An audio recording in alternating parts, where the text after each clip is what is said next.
Welcome to Winning on Wednesday. My name is Juan Vides, and I'm the founder of Winning on Wednesday. Winning on Wednesday is a platform that meets every Wednesday at 11 o'clock Eastern Standard Time. And the purpose is simply to get to know each other. I always say people do business who they know, like, and trust. And knowing and liking, I would like to introduce my friend Bill Corbett today. How you doing, Bill? I'm doing great, Juan. How you doing? Good, good. Can you tell us quickly about yourself? Bill Corbett. I am the owner of Corbett Public Relations. It's a PR firm based here on Long Island. We provide a whole host of services. I'm sure we'll get into that in a little while. And we've been doing this for 35 years, and it's been an interesting journey and lots of fun stuff. We really are the promoters and protectors of our clients' brands and businesses. And we interact with the media all the time, and we have our clients, interviewed all over the place. So it's a fun, exciting, stressful at times business. But I started it with my dad, and then he passed away about a year and a half ago, I'm sorry to and hear that. I'm continuing on that legacy. So it's a good place to be, and good to be here with you. Well, it's great to continue that legacy, and 35 years is definitely a long time. And so tell us, take bring us way back. Where did it get started? Where did you grow up? Where were you born and raised? I was born right here on Long Island. And born in Rockville Center, grew up in Floral Park, which is a small community in Western Nassau County. Was there for the good part of my life, and then I went up to Marist College. I went to Cedarwood Post for my grad school, and lived in Long Beach for a little while, and now I live in East Rockaway with my wife and twin 14-year-olds, a boy and a girl, Billy and Vita. And when you were younger, did you have any what did you have? Because we all had different ideas when we wanted to be what we wanted to grow up be in a profession. What did you aspire? Did you have any aspirations for anything? I'm an animal lover, so when I was growing up, I said, you know what, I'm going to be a veterinarian. I did And the same then thing. luckily I had the opportunity to a friend of mine worked at a veterinary hospital, and she was very very kind, and she took me there during one summer. I probably went there a dozen times and spent the day at a veterinary hospital, and I learned that I did not want to be a veterinarian. I love animals, but it's the illnesses and the dealing with the surgeries and things like that. Not my cup of tea, not my thing. So I didn't go in that direction, and I'm glad I learned young. But I kind of liked what some of the things my father was doing with politics and communications, and that kind of put me in a different career path. I see. What about role models? Anybody inspired you? Well, I mentioned my father a couple Father, times already, so right? certainly my father. And then I can't say one individual is a role model, but it's like a conglomeration.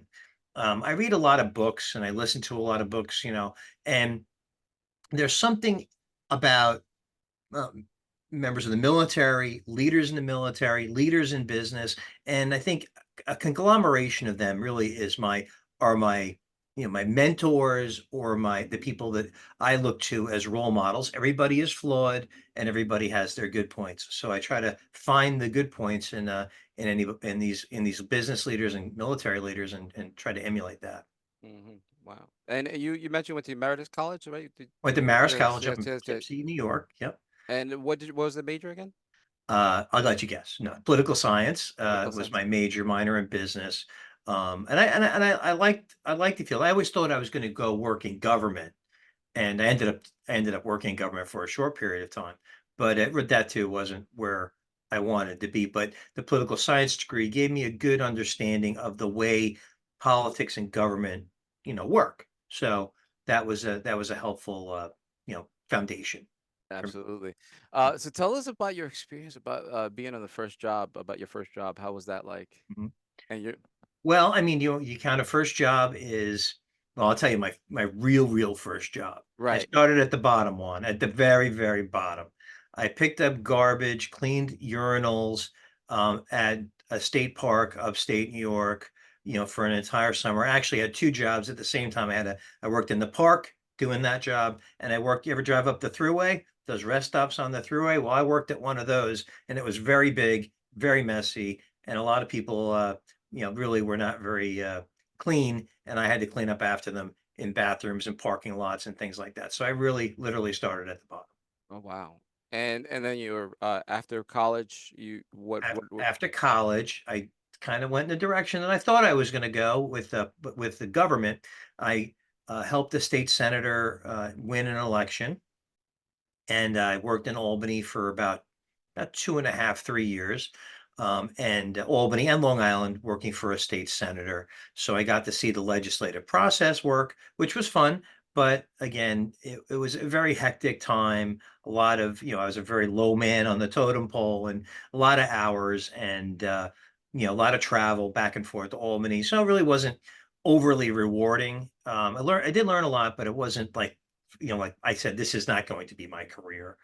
So I left that really after my mom said to me, he goes, Bill, this environmental thing, this green thing is going to be really big, in the years to come. You should learn about that, maybe get a degree in it. And I listened to my mom and I went to CW Post where I got a master's degree in environmental management, which I thought, oh, again, maybe I'll work for the government, the EPA or the State Department of Environmental Conservation or something like that. But it turned out my father had started a business at the same time, and I went to work with him about the early 90s. Oh wow. And the rest is history, would you say? The rest was history, but I have used that environmental degree surprisingly quite a bit. Oh, I've worked with companies that are recycling, that are environmentally friendly when it comes to transportation, water districts, and people like that, and organizations like that that are very in tune, with the environment. And also the business side of things from a green building and green construction, to bring the two together so that there's a balance between what's going on in terms of development and what's going on in terms of business. yeah, I would say it's like you're like the ambassador or like interpreter, right? Like the government and environment, because sometimes people don't know the science behind it, or I think at the end of the day, it's about education and communication Got to be a and good knowledge. balance. You Yeah, can't have, you can't be no, no, no, no, no to everything on one right, side, and you can't be yes, yes, yes, yes, yes on the other side. Hey, I want to build all these buildings and do all these things and whatever. And right. so you have to find a good balance, and that's really where I've always tried to be, is where we have this balance between understanding the different parties involved and the different issues involved. Exactly. I like to call this time the golden nugget time. And if there's any information that you like to leave behind to help out somebody with their career or be a better business person, or anything you learn along your way, you want to share some examples of those? Sure, and like one of my favorite shows is Gold Rush on Discovery Channel. So there's lots of My favorite. Yeah. talking about gold nuggets and mining, right? So I've actually a couple. The one is um, don't worry until you have to, right? I For a lot of years I worried all the time about losing clients or not having enough clients or not serving a client properly or doing something that is you're just worried about work in the mornings. On Monday mornings, I used to be like almost my stomach, like almost like an ulcer, on Monday morning going into work worrying. But then I just one day I said, you know what? I'm worrying about nothing because nothing's ever like no one's yelling at me and no one's mad at me. Everything's fine. So I took a step back and said, stop worrying, focus on the work. If someone's not happy with you, live with it, and figure out a way to solve the problem or do things ahead of time so the problem never happens to begin with. So that don't worry until you have to. And that's one that I kind of only developed in more recent years. And then two quickies. ABC, always be connecting, just like you are. You're a connector. You always want to be connecting with people. You never know where the opportunities lie. Yes. And then finally, continual education. I mentioned books and learning. I'm always learning. There's never a day where I don't spend a little time trying to learn something new. Whether it's learn, I'm not a master of technology like you are. But I have to learn a little bit so I can talk about it. So I spend time educating myself. I call it Dog Walk University. I put on my headphones and I listen to a book, an audio book as I'm walking my dog for 40 minutes a day. And you'd be surprised how many books and how much information you can bang through, in 30 days. Wow. Yeah. Excellent advice. Thank you so much, Bill. That was just wow. And you're absolutely right, because sometimes, as an entrepreneur, and I've been, an entrepreneur for now for 25 years, And yes, we have those moments where we worry and our pit of our stomach. And I guess after a while, being punched, like being in the ring, like a boxer, right? Being punched in the face so many times, you get so conditioned of things, when things don't go your way or something goes out, it's like you just, okay, we'll And you, deal and with you it. You learn to don't, and you learn to live with it. You also right. learn that, you know, maybe if somebody doesn't want to work with you or they're having trouble working with you, for whatever the reasons are, right? Maybe it's not a good match. You talked about no like trust, to when you're working with people. I call it no like trust love, because like once you get to a person they really love working with you, they're going to refer you to everybody they know, right? So, but sometimes you get the no, and sometimes you get the like, but sometimes the trust thing, or it just isn't right. Just like Or, it's like any kind of relationship is. So sometimes you got to move on, and that's okay in this world. I don't have a problem with that as long as you leave on good terms. Then so be it. yeah, no, you're absolutely right. And sometimes they do you a favor. I mean, think about that. Sometimes, when it doesn't sync up, it may be a good thing, a Come positive on, thing. Juan, tell me the truth. Firing a bad client Yeah. feels great, doesn't it? You don't want to say it to their faces, and you're not gonna say it to anybody who's watching this podcast today, right? But there's been So days where some people, you know what, I you're happy they're not in your life anymore. I could literally count on my hands how many times I fired my clients out of 25 years. So Yeah. really about five I got clients, about I got about about five, 5 too. yeah, And five you know clients. what? Those are 5 of the best decisions I've ever made in my career. So Mm, maybe you go back to golden nuggets and say, "Hey, you might need to fire people sometimes, fire clients yep. sometimes. Talk about people another time, Yeah. but you might need to fire a client sometimes, even though it might be painful. It might be better for your mental health Oh, absolutely. And the and stress and your fit financial health, but oh you yeah. got to do it. Oh yeah, absolutely. Wow, that's truly amazing. But that Do a thank you whole so much. podcast on that one. Yeah, oh yeah, we could definitely spend a whole hour on that one. But thank you so much for sharing those information. That's excellent. By the way, Gold Rush is my favorite show too. I like Gold Rush and the Bering Sea. I watch those two shows, by Because the way. they're Yeah. entrepreneurial people. Yep. They work Yeah. really hard. Hard workers. They Yep. got to negotiate deals. They Yep. got, and you have all these things that happen to them, the snow and the weather and the Oh, machine forget break, it. so you have to learn how to adapt. So there's a lot of Yeah. good business lessons in that show, Yes. and Agreed.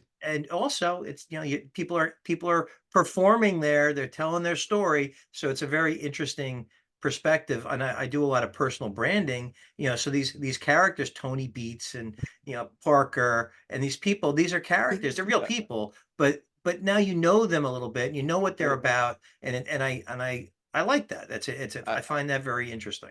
I love Captain Caveman. That's Tony Beast. Okay, yeah, but he looks like he reminds me of Captain Caveman. But thank you so much.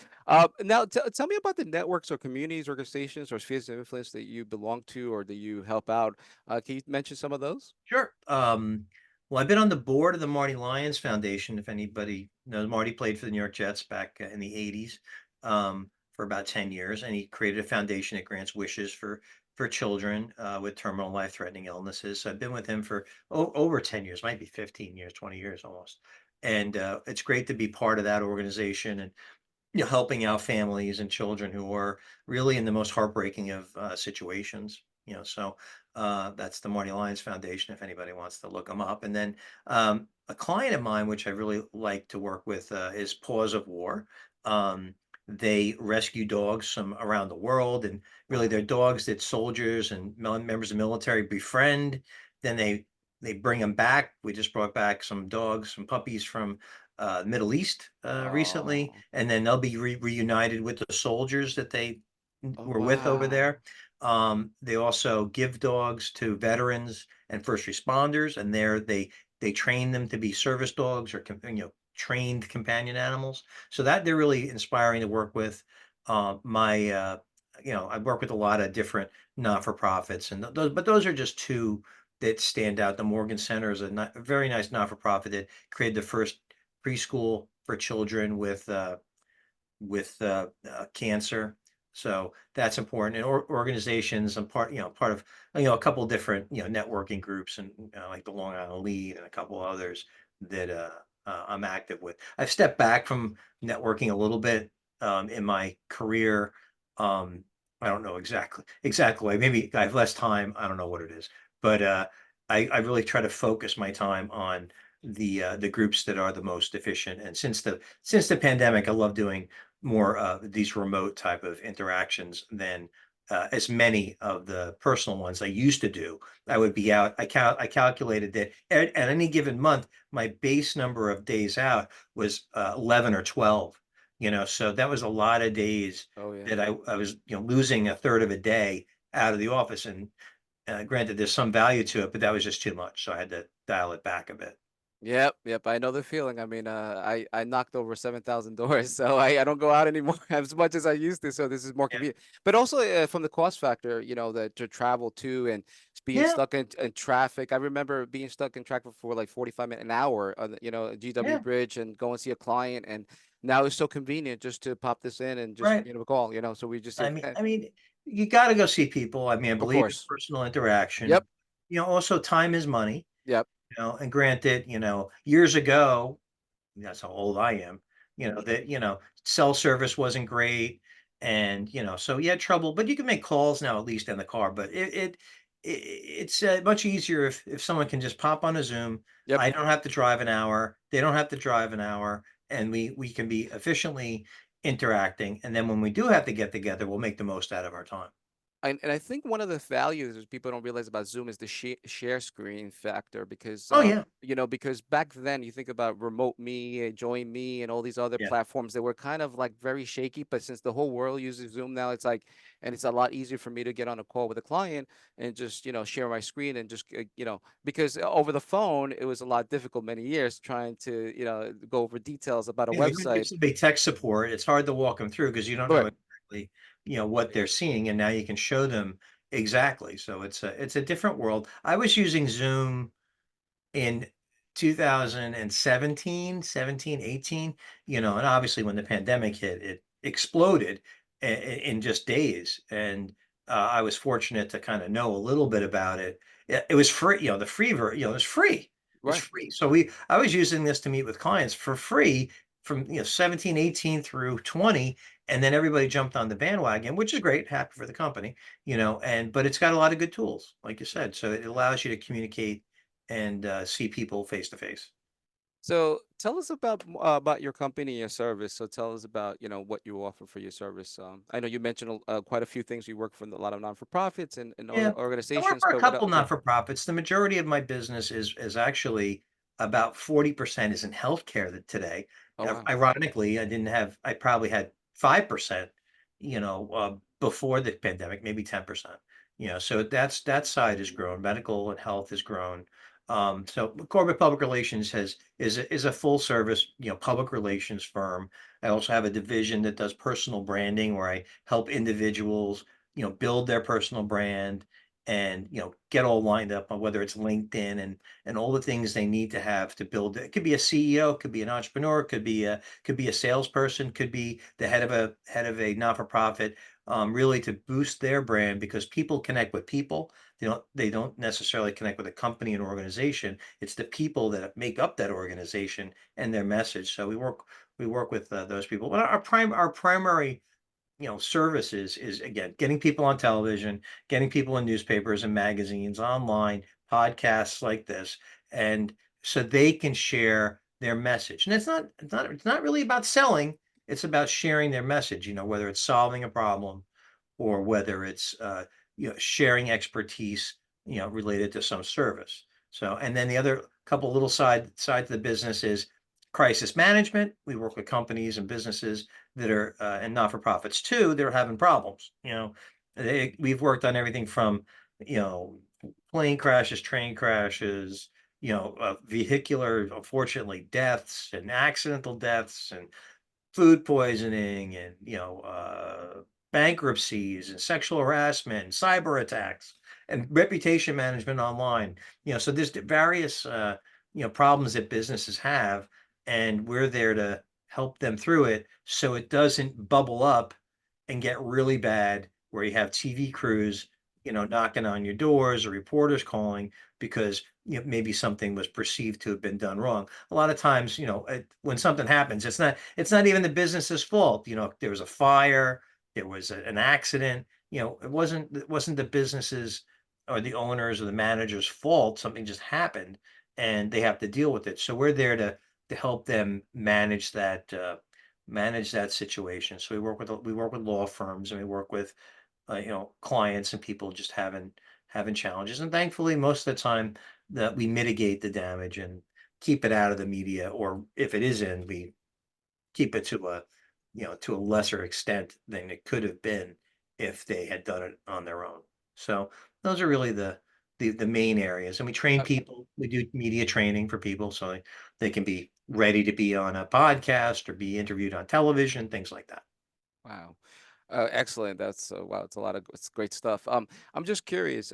Over the years, have you seen it change, the PR change? Because I mean, I'm assuming with the newspapers and now the digital online, has that evolved and shift, Yeah. or how do you see it, and where do you see it going?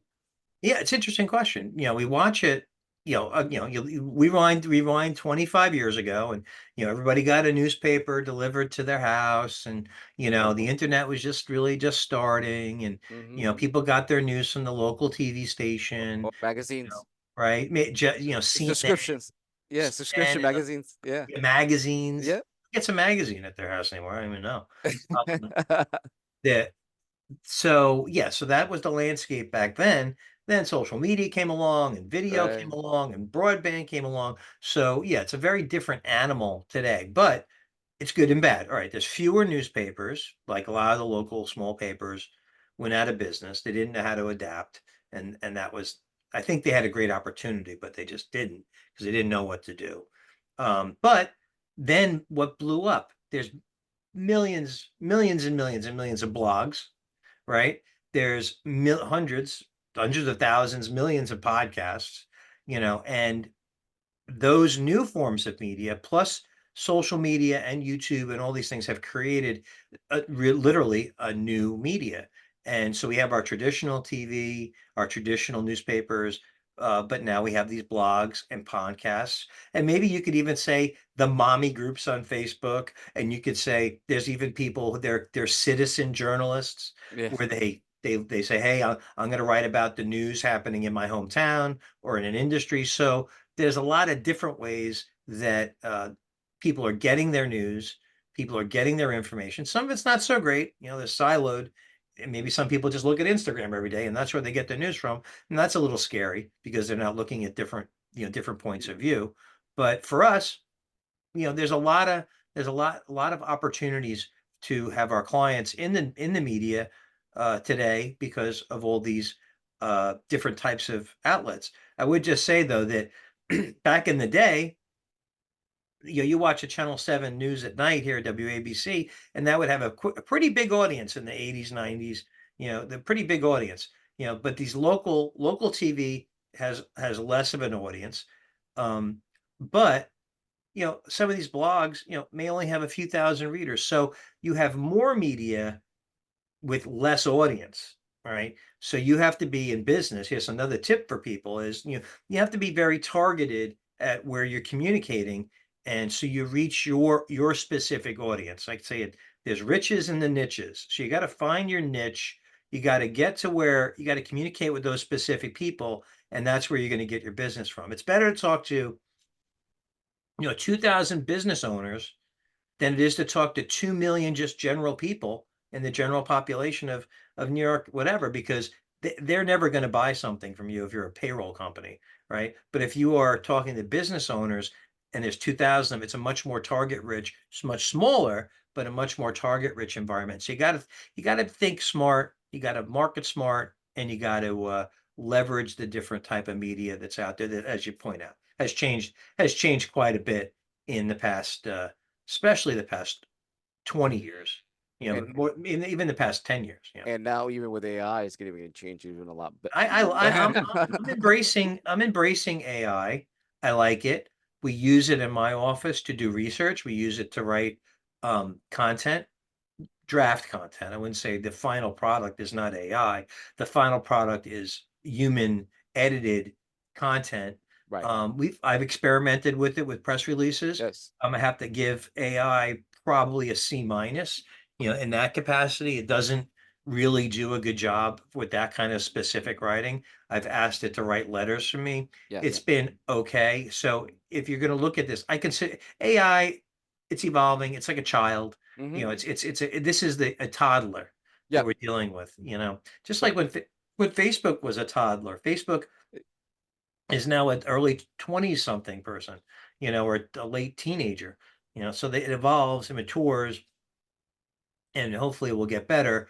But AI, AI is really just based on the quality of the data that you put into it. So AI has to pull the content from that data, and if data is flawed, or if that data is or not organized in such a way that it would work, you're not going to get a good product out.